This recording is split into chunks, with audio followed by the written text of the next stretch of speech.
So you're a drone pilot in Japan. You've probably pored over the Aeronautical Act, right? Learned all the big rules. But what if I told you that's just the tip of the iceberg? Seriously, there's this whole other world of laws hidden right underneath the surface that could get you into major trouble. Let's dive in and see what's really going on. So you think you've got it all covered with the Aeronautical Act, but is that really enough to fly legally here in Japan?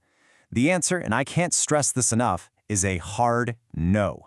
It's the laws you don't see that can really sneak up on you and pose the biggest risk. So let's go. Let's take that dive below the surface.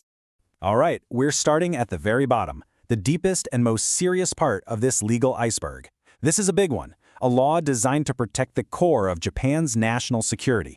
It's called the Small Unmanned Vehicle Flight Prohibition Act, and its purpose? It's pretty straightforward and pretty serious. It bans drone flights anywhere near critical national facilities. We're not talking about general airspace rules anymore. This is all about preventing real, direct threats to the country. And the message here is, well, it's crystal clear. Flying in these spots isn't just a bad idea. It is absolutely, strictly forbidden.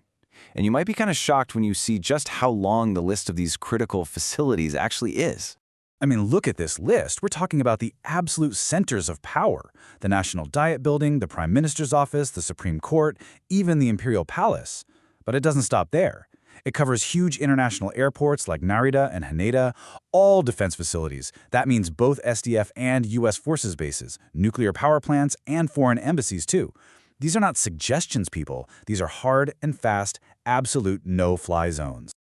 Okay, so to really get this, you need to know about two different zones. First, you've got the red zone. Think of this as the actual grounds of the facility itself.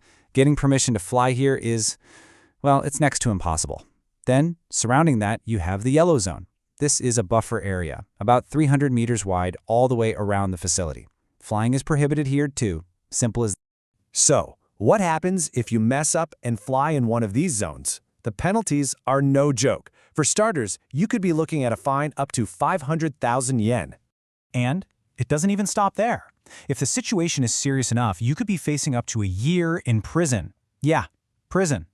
It's so important to remember that this law is its own thing. It has its own serious penalties, totally separate from anything in the Aeronautical Act. Okay, let's come up for a bit of air. We're moving up to the next layer of our legal iceberg. We're shifting from physical places to something you can't even see, the world of radio waves. And this brings up a really important question. The drone you're flying, is it even legal to turn on in Japan in the first place? And that's where the Radio Act comes in. In Japanese, it's the Denpa Ho. Basically, any device that shoots out radio waves, and yeah, that definitely includes your drone's controller and the video transmitter, is covered by this law. The whole point is to stop signals from interfering with each other and to make sure the airwaves work properly for everybody. So this all boils down to one simple but super critical question for every single pilot out there. I want you to actually look at your drone, look at your controller. Does it have this mark on it? This little symbol right here, that's the Giteki mark. Think of it as an official seal of approval. It certifies that your drone's radio gear is totally legit and meets Japan's technical standards. And here's the bottom line. No mark, no fly. If your drone or your controller is missing this, it is straight up illegal to use in Japan. End of story. Especially if you bought your drone from overseas, you have to check for this. So let's just quickly break this down. For most of you flying a standard consumer drone like a DJI or something, that Giteki mark is all you need. You're good to go. But if you're an FPV pilot using amateur radio bands, you're going to need an amateur radio license. And remember, you can't use that for any business stuff. What if your drone has its own SIM card for a cellular connection? Well, you have to use a special plan that's approved for aerial use. Your normal phone plan just won't cut it.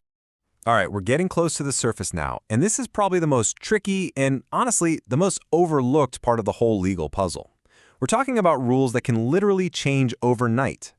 See, on top of all the big national laws, you've got local and temporary rules to worry about. For example, a lot of local governments will just flat out ban drones in public parks. Or the police might put out a flight advisory for a big event, creating a temporary no-fly zone just for that day. So, how are you supposed to keep track of all this? You got to check the official sources, the website and the official X account for the MLIT. That's the Ministry of Land, Infrastructure, Transport, and Tourism. And this is why your pre-flight check is so important. A spot that was totally fine to fly in yesterday could be off limits today because of some new local rule or a last-minute advisory. You just can't assume. You have to check every single time. Okay, so we've been through the deep, hidden parts of drone law. How do we make sure we don't get tripped up? We need a simple process, something you can do every single time you fly. Let's put together your essential pre-flight legal checklist. Here we go. Just 4 simple steps. Number 1, check the important facility maps. Is your flight plan anywhere near a red or a yellow zone? Step 2, verify your gear. Look at your drone, look at your controller. Does it have that GTECI mark? 3, dig into the local rules. Check the website for the specific city or park where you're flying. And finally, number 4, confirm any temporary advisories.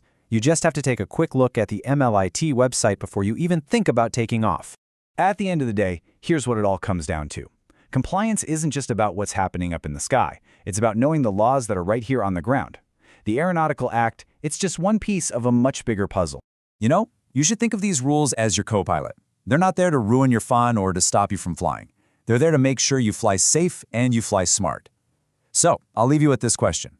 Is your co-pilot ready to go for your next flight?